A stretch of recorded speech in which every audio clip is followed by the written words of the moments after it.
before we start, people on Instagram, they wanted me to ask you your take on Jada Pinkett telling all her business on social media.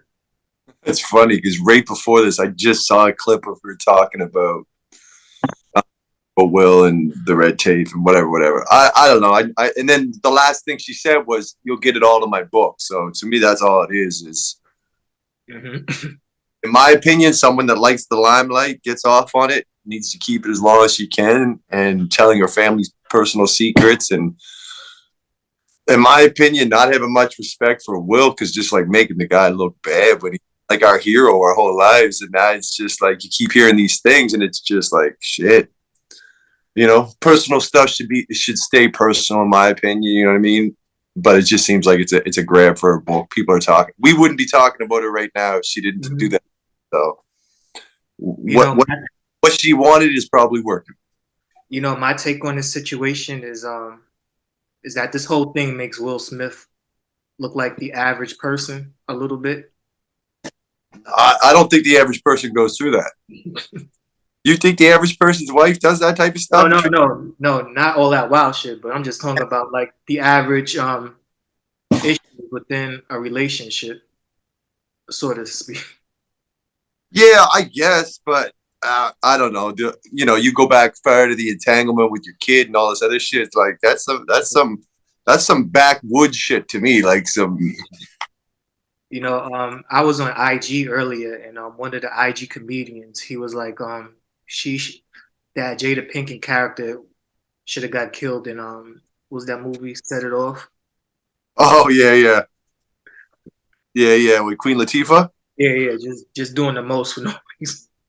That's what I mean. She seems like she loves the limelight. She wants that, the book and all that shine. Hollywood's a funny place, man. And it's coincidentally I'm just wearing this Tupac and inspired shirt. Mm-hmm. Completely. Yeah. Today, because people are just making all these crazy memes about Jada now. There was one was like, I didn't date Tupac. I am Tupac. I've been Tupac the whole time or some shit. Like, it's funny, you know what I mean? But at the end of the day, they got kids, they got family, and it's like that shit can't be easy on family. So who knows? The next question I have, they also wanted me to ask you your thoughts on Drake and the beef between Drake and Joe Budden. It's funny because I know both of those guys. You know what I mean? I went on tour with Joe Budden for like a month and a half, and we hung out every day. Mm-hmm. Back in the day, I was on tour with him and Royce 5'9" and D12. And Drake, I just know because being a Canadian artist doing my thing for like 20 years up here, I've crossed paths with Drake a few times. And my mom's got her picture with Drake, and you know what I mean. He's been good. He's been a nice guy to me, and very respectful. I think I have a closer relationship with Joe, but I don't know. I guess that's Joe's job. That's Joe's job, is to comment on what's going on in hip hop, and there's nothing bigger going on in hip hop than Drake. But I did see that letter Drake sent to him, and the one line that made sense to me was trying to say, you're putting a narrative out in the world that some people with follower mentality will bite onto and start preaching that, even when it's, Joe might be joking or whatever he says, but he says some stuff that's kind of personal. A 37-year-old, you're dating these 25-year-old chicks, you're trying to relate to the kids, grow up, blah, blah, blah. It seems a little personal, like Joe's a reviewer of hip hop. Like, you sit there and make fun of people and you tell other people to grow up. That kind of seems a little hypocritical because, I know he's a critic, a reviewer, and all this stuff, but Joe takes it farther. Joe usually takes it a little farther and likes to offend people. You know what I mean? Which to me is a childish move. It always has been, but that's Joe's thing. That's what keeps his name out there. And again, that's that Hollywood thing of what people are looking for and what they want to do. Joe likes the attention, and that's his job to do that, I guess. But I'm not mad at Drake's response. You can tell it bugs Drake a bit too, because I think Drake respects Joe a lot. You know what I mean? So I think when he sees him saying that shit, it kind of probably does hurt a little bit of like, man, I used to look up to you. You know what I mean? Now you're kind of putting me in this position, and it's tough. Wait a minute. Are you a sneakerhead? A baller? Want to know about the hottest brands you can lace up and run with? Well, get ready because we got all the details right here. It's Kicks and Bricks, where we got game on the streets and on the court. Here's your host, Jamel Cutler. In a rap battle, I'm not talking about hits or anything. Yeah. No hits, no ghostwriters, none of that. Who wins, Drake or Joe Budden? Drake. Really? In a and I know Joe can rap. I know all that shit. But Drake just puts shit so simple and plain. You know what I mean? Joe would probably say some shit. Don't get me wrong. Mm-hmm. But at the end of the day, the rap battle shit, it's like one guy did exactly what he came to do and did it bigger than anybody else in the world, coming from Canada when nobody was doing that shit. And, you know, he passed Jay-Z. He passed Michael Jackson yesterday.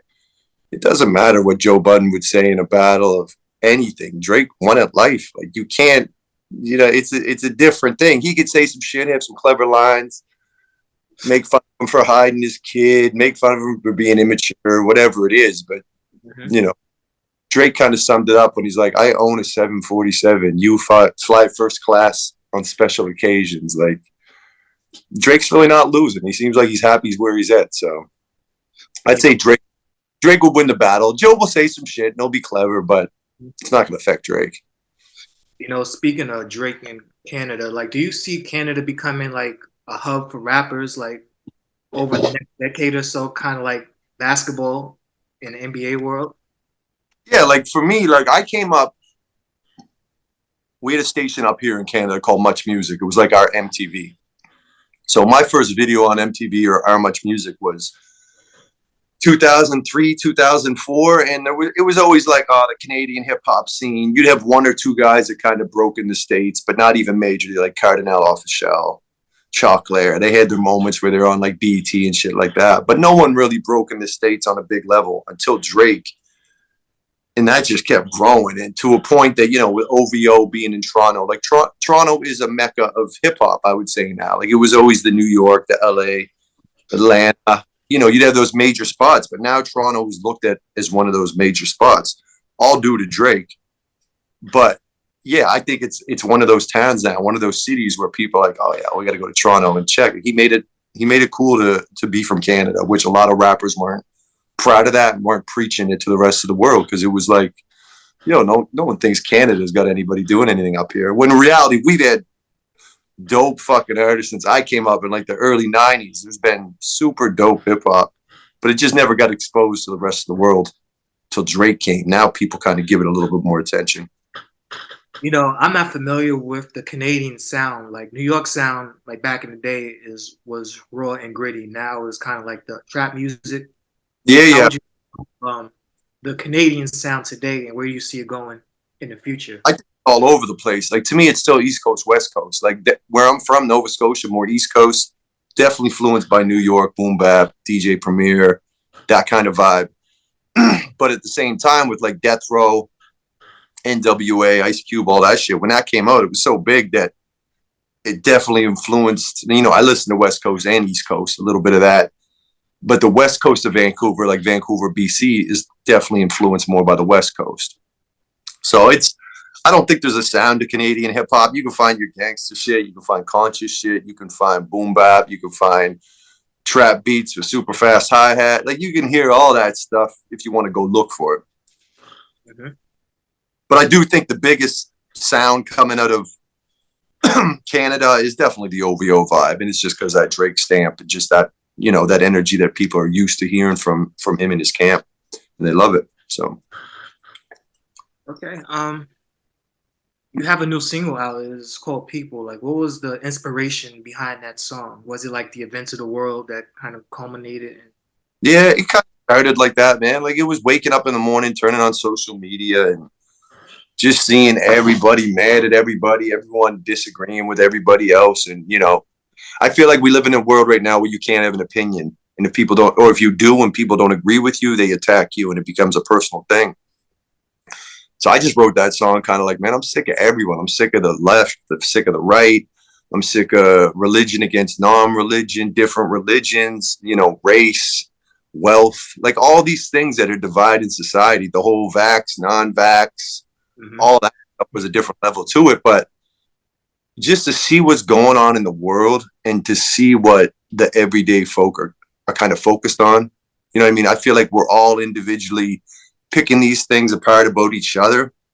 There are small individual things and all these bigger world problems that we should be trying to come together and deal with is kind of overlooked because we're just micromanaging on these small time things and these small differences that we should celebrate rather than try to separate us more and more from each other. You know, the beat is pretty dope on the song. Like, who did you sample for it? And a lot of people, that was another question people kept on asking. Like, who did you sample for that beat? I don't want to tell you because I don't like telling my samples. I'm old school, but it was, I'll give you a hint. It was from a cartoon on Fox. A couple of years ago, I was watching a cartoon, and it came in and it was doing a spoof of another TV show that is a bigger TV show, but they remade the beat. And it was actually my brother who heard it. He's like, yo, check this shit out. I sampled it, did some drums on it, put some 808s and just kind of built it up from there. But yeah, I don't want to say the sample because haven't cleared it yet. Oh, sorry, folks. I tried to get it out of him. But cartoons, man, I love going through like old kids cartoons, shit like that. Just different spots where you hear different sounds and stuff. But yeah, you know, in the song you said you're not a Democrat or a Republican. What's kind of like your political like where do you stand on the political spectrum? I'm not that political, honestly. Like even that one line, like I got a lot of heat for that because they're like, oh, you're a, what do they call me? A centrist, which I guess is someone in the middle. A centralist, maybe it is. I've never heard that term until I put the song out. But in Canada, like Canada is liberal against conservative, which is the same, same thing you guys got down there, just different names. And I was probably always more of a liberal person just because they supported arts, stuff like that. There was funding for arts, music, all this other shit. That was the only thing that affected me. But now it's like, I find it just very weird that we are also pick a side. It's like, I don't fucking got a side. I like some shit they do. I like some shit they do. And the fact that we had to be so picking sides means that people always got their back up against the wall. If they do something, even if you agree with it, if the opposite does something and you agree with it, you can't say that because that'll make them feel like, or make you feel like you lost a bit of that power, I guess. Like, oh, their side's right, mine's wrong. But I'm one of these people in the middle, man. I'm confused of what the hell's going on. Nothing seems to make much sense anymore to what's going on. Depending on who you follow on Twitter or Facebook, you get certain news that pushes you to think this thing. You're on Instagram, you get news that pushes this thing. So to me, the only thing I noticed in the last 2 years is we're pushed to be separated. We're pushed to argue about all these dumbass little things. And that's why I wrote People. Because it occupies us and we can't look at the bigger picture. We're just focused on these things that really make no fucking difference. If you really take it all away, we put out this video the other day that was interviewing kids, and we just asked a bunch of children, what's the biggest problem in the world? And some of the answers they gave you just made you realize that we're all brainwashed to have this hate. We're all brainwashed to have this separation because kids don't care about that shit. It's their parents, it's their environment that put this influence on kids and teach hate. It's awful to say, but it's it's one of those things that's becoming more eyed wide open to me. Like I'm seeing these things now, and I'm just becoming more cautious to not really believe everything I see on the news. Don't believe 99% of what you see on the internet. I'm just kind of learning to pay attention a little bit more and don't just read the headlines, man. That clickbait, that shit's got me so many times where I'm like, oh shit. And then you read the story and go, that's not what this is about at all. Like, you know what I mean? Make sure you get the details and read the story and then make an educated decision. But I'm not either side, man. I'm confused in the middle trying to figure it out. Man, you kind of sound like me, like over here in America. I think both parties are trash, to be honest with you.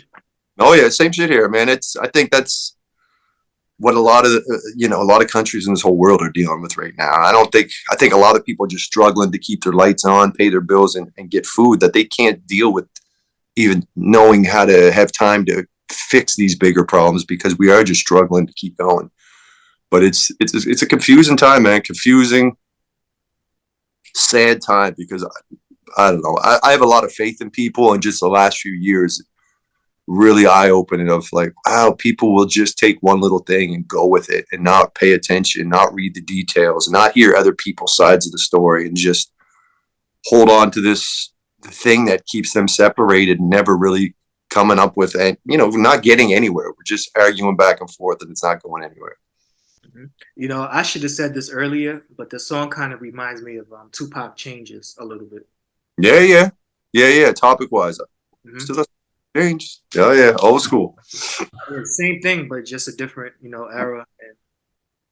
But even talking about the I used to listen to them a lot growing up, and they'd always be talking about, don't trust the media, fight against the system, and I never really knew what that meant personally until the last few years of like, wow, like I seen them, this news station blatantly lie about something or just, bend the truth to push their agenda. And once you see that, it kind of makes you hard to trust the whole system as much. Prodigy from Mobb Deep, he started talking about some of that stuff too before he died. Yeah, his book, I read that book. I think it's kind of weird that he's addressing these issues, and the next thing you know, he's no longer with us. No, there's a lot like that. There's a lot. I'm sure some of them are coincidence, but there's a lot of like, what was her name? Barbara Walters. I don't know. One of those older ladies that was saying some stuff about Obama, and 2 months later she was dead. And I'm sure a lot of those are just timing. But I don't know, man. I definitely have my defense up a lot more than you'd say 5 years ago. I was like, yeah, no, the government. And I still like to believe that the government is doing everything everything that they are doing is to protect us in the big picture. I do think that they don't think society can handle a lot of the truth. So I find some communication gets missed there, which I don't think society can either, man. We seen COVID and how that went. And like, first thing, man, like people buying all the toilet paper, just foolish things that was like, that's your biggest fucking worry right now is if we have toilet paper. You want to hear a funny story? My mother still has toilet paper from that whole time. From that? My wife was going in, my parents, we were washing our grocery bags down, and I'm like, this is... that was ridiculous, though. Yeah. I don't know anybody yet, thank God, that got COVID and did anything. Everybody I know had COVID. I don't know anybody that ever had COVID. But not one person, vaxxed or unvaxxed, got anything more than a couple of days down and sick and back up. So for me, it was a little bit harder to be like, what? We got to vaccinate 12-year-old kids and they're having these issues and every kid got to be done or they can't go to school. And that's where it kind of confused me of like, what the hell is going on here? I don't know anybody that's affected by this yet. So maybe a bit of ignorance, but it's hard to trust the world now, man, unless it's real life. Facts, man. Speaking of life and everything that's going on, when is that new album dropping? The streets need it. Yeah, man. Well, we're just dropping like a song every 6 weeks right now. You know what I mean? New world, the new game. It's like as soon as you put that album out, that shit's done in 2 weeks. Nobody, you know what I mean? Like it's hard to keep a buzz for an album. So my plan is I made 10 tracks. I'm going to drop like 5 tracks. And on the 5th track, I'm going to drop the whole album. So like every 6 weeks, I'm going to drop something. And then like probably March, I'll drop the rest of the project with a couple videos and just some shit to go with it. Which number are we up to now? Is changes? Changes. People. Yeah, people is number first one. Then I got a song called Wonder coming out on the 27th. Okay. Then another one in November, then one in January and one in February. One in March, and that'll be with the album. Oh, and then the album will be out. Yeah.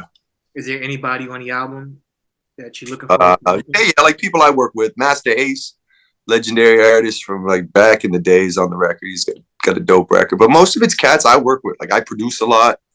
So I work with like different singers, other MCs, stuff like that. But especially with this album, man, like I got to work with Snoop, Joe Budden, DJ Premier, Wu-Tang. Like I got to work with a lot of my heroes over the years.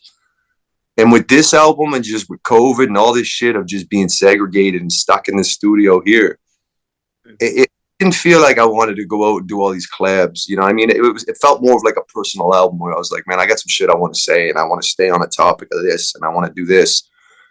Saying that though, I do have a couple collabs on it. Like with my brother, I got a song called The Hardy Boys where it's just me and him going back on some battle, some fun shit. So there's some fun stuff, but there's a lot of more serious stuff that more personal to me. And I wanted to kind of attack it on my own.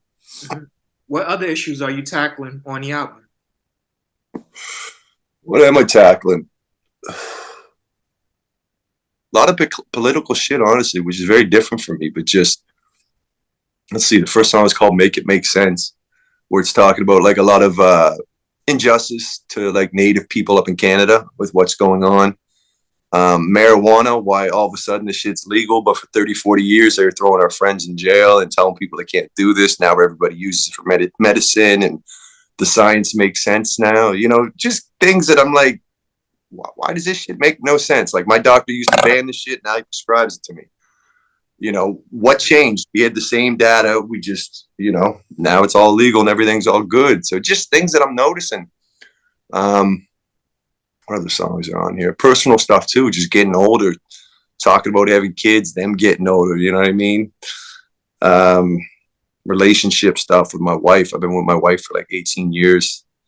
A lot of ups and downs, talking about that. And you know, the balance of being a hip hop artist that goes on tour, does these things, shows, blah, blah, blah, but comes back and lives probably the most regular hip hop artist life ever. Like I'm really home based, and I don't like leaving the studio much. My studio is in my house. Unless I'm going on the road, I'm either here at my kid's basketball game. So it's just, you know what I mean? Some real life shit, talking from a guy that's been doing this thing for like 25 years now and has been lucky enough to make a real living off it.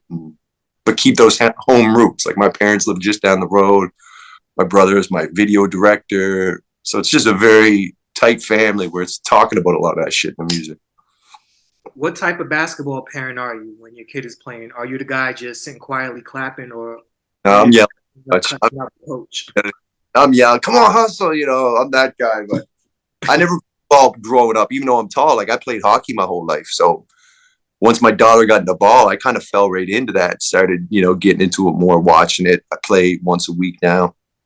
But I love it, man. I think it's just, for me, it's such a fresh sport, so different than hockey, but at the same time, very similar, because how sports are, of just how you attack and read plays and stuff like that, is still very similar. So I love it, man. That's my funnest time of the week, is going to watch my daughter ball. How many fights have you gotten to in the stands at your daughter's game? Because that's just one, but it wasn't that bad. I usually fight with my daughter. Like, shut up, Dad. Stop. I'll figure it out. You know what I mean? I'm not like the dickhead in the crowd. Like, I'm not the asshole parent that you're like, what the fuck's wrong with this guy? I'm like the one on the side trying to motivate. But no, we were just yelling at some coach who was doing some dumb shit, and we started yelling back, and then their parents started yelling at us. And it was over before it started. Just like the typical NBA fight, pretty much. Yeah, it goes down, and it's over. All right, so true or false? Vince Carter is the most influential player in Canadian basketball history. I'd say true, I guess. I'd say true, like for the first 20 years, I guess. Maybe it changed with who's the guy they traded as soon as they won the championship? Who's that, Kawhi? Yeah. He was the man for a couple years, but I don't think he was here long enough. Like, I couldn't even remember his name. You know what I mean? So I'd say Vince Carter. Mm-hmm. All right. So why do you think Vince Carter like isn't mentioned like with the all-time greats like MJ, Kobe? Like, came from Toronto, right? Because he played in Toronto the majority of it. You know what I mean? But if we had Drake at those times, then we'd be a town to watch. We'd be a city to watch. You know, even before Drake, like Drake made a big difference for the love the Raptors were getting, I found. You know what I mean? When he became associated with it, it became a little different. But I truly believe with the Vince thing, it's just because he was up north. Boy, if I'm a sports owner or anything, or a fan of a team, I want Drake far away from my team. Yeah, I know he's not the best luck either. I've heard that. Boy, I remember once he cost me a big parlay. Oh Yeah. He just showed up in a I can't remember. It was a football game, a college football game. Dude showed up in a Miami Hurricanes uniform. I mean, not uniform, but jersey, like out the blue. Next thing I know, parlay's gone. That's it. Yeah. Yeah, it's that Drake. All right, so the Raptors season is about to begin. Like, do you expect any big things from them this year? I haven't been watching the last few seasons. I watch a game here and there, but I haven't been following it hard. So Uh-huh. I'd love it to. You know what I mean? That's Canada's team. So anytime they do good, it's like a moment for the whole country. It's not Oh, just that's the only team. not That's just insane. of it. So it's love to see it happen. Well, what was that scene like when they won the title? Because I know, like, say if the Knicks ever win the title during my lifetime, they Yeah. burn the whole city down. Oh yeah. Toronto was How- shut down, and there was parties in every province. You know what I mean? In Halifax, there was a party. Montreal, Vancouver, like there was parties everywhere. So that was a cool moment for Canada. Anytime some shit happens like that for Canada, that's when we all come together. We love our sports up here. So that's the shit people get really passionate about, I find. And when it happens, people go in hard and make sure we celebrate it. We can't win at hockey anymore. So, you know what I mean? The fact we could win a basketball today, we're like, we'll take that. You know, they had a pretty good team for the World Championships this summer. Yeah. Hell of a team. I think it was better than Americans, but neither one of them made it far Either anyway. Great. Yeah. Hmm. You know, I'm not supposed to have a dog in the fight here because I like cover the game actively. But what do you think about R.J. Barrett from the Knicks? Because to me, I don't know. I don't know. So Don't they don't claim don't him know. no more. no comment. How about Dylan Brooks? You know, because he's always talking shit and then always coming up on losing end of things. Yeah. That's the worst though when someone's talking the shit and then they lose. Oh, it's the worst for them. I kind of enjoy those moments. Yeah, me too. Like I'm a guy that likes to be quiet and let the actions speak. I find when people let the words speak and then the actions don't match up, it's you hate to see people lose, but moments like that, I kind of don't mind. Well, he's talking and dancing all over again, but this time in Houston. So, Oh, okay, see if it does them any better. like, who's the rap equivalent of a guy like Dylan Brooks? Somebody is always talking shit about he's the best, and you know, and always coming out at the bottom of things. I don't want to say it because the rat shit technician. What's his name? Takashi. Oh, Yeah, I don't know if people still talk about him. I just know he's always talking shit. Who else is talking shit and losing? he should be a witness protection. Yeah, That should be the last dude that should be talking. Just got arrested in Dominican Republic last night or yesterday or something. I saw pop. Really? Yeah, It's crazy, man. If I was a guy like him, well, I'll be on my best behavior. Like nobody would see me. I'll just take my money and disappear somewhere. Yeah, that's to me. But I think he's one of those people. Kind of what it goes back to Jada Pinkett Smith is that attention is happiness for them. That's how they find their happiness. Some people need. They're happy when they're unhappy. Yeah, unhappy, but people are talking about them.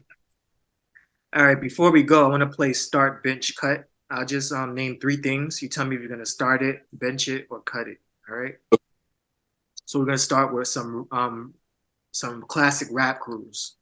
So we got Young Money, Death Row, or G Unit. I'll just go best to worst. Death Row, G Unit. Or did you say Young Money or Cash Money? Young Money. That one's a little tougher.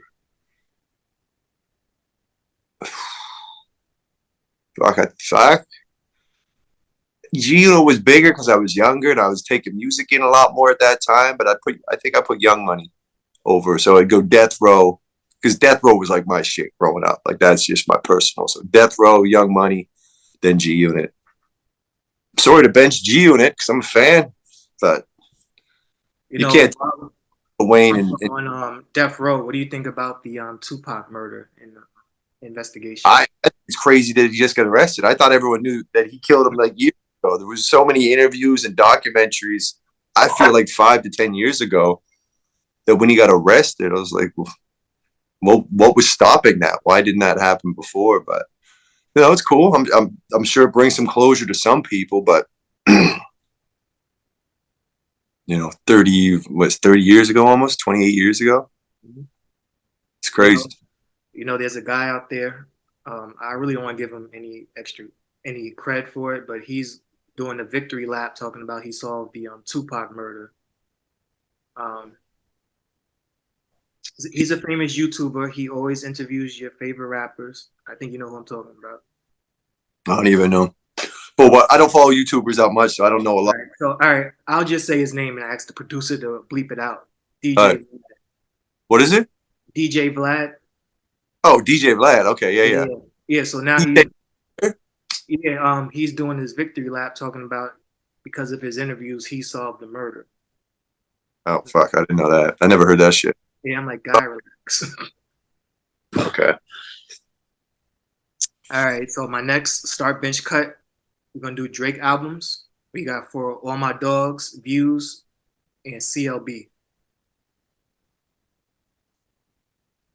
Views for my dog, CLB. That order. Oh, all right. Order you just said. All right. And the last one, Joe Budden albums. I kind of mixed it up with his regular mixtapes and his Slaughterhouse albums, just to kind of mix it up a little bit. So we got Mood Music 3, Mood Music 2, and that first Slaughterhouse album, the one from 2012. Yeah. I'd go Mood Music 3, then 2. Actually, no, I listen to Slaughterhouse album a lot. I put that number 2, and then Mood Music number 2 last. Joe's dope though, man. Don't take it the wrong way when I said like I feel like Drake would win the battle, because Joe is really dope, man. I wish he would rap more. Oh yeah, he definitely was a beast back in his day. I remember I used to go to the mixtape spot all the time. I would get whatever Joe Budden had out. Yeah. I'm trying to. And he, man, like after we did our tour, he did a track for me. He did a verse on my album.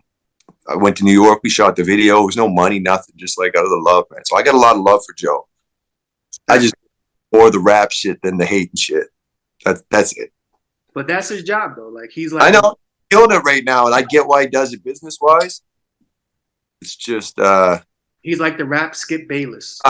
He was putting more positive energy in the air before when he was making Mood music. Like that was some deep shit that I think helped a lot of people. Mm-hmm. Where now it's kind of just fucking sideshow entertainment of, you know, the quick fix of this and that. You know, he has great opinions on stuff, but I just want to hear him rap. I think I'm just hating.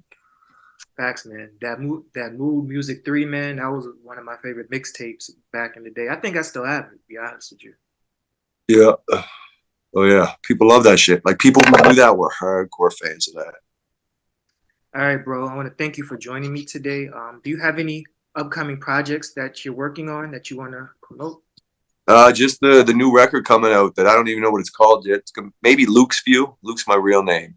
Mm-hmm. It's just what's going on right now. You don't have to agree with it. You know what I mean? That's the whole vibe of I can have an opinion. You can still listen to it and not get offended. And that's it, man. I've got so many albums out, man. I make all my beats. I just doing stuff like this where I know new people will probably be checking this out that might not know my music.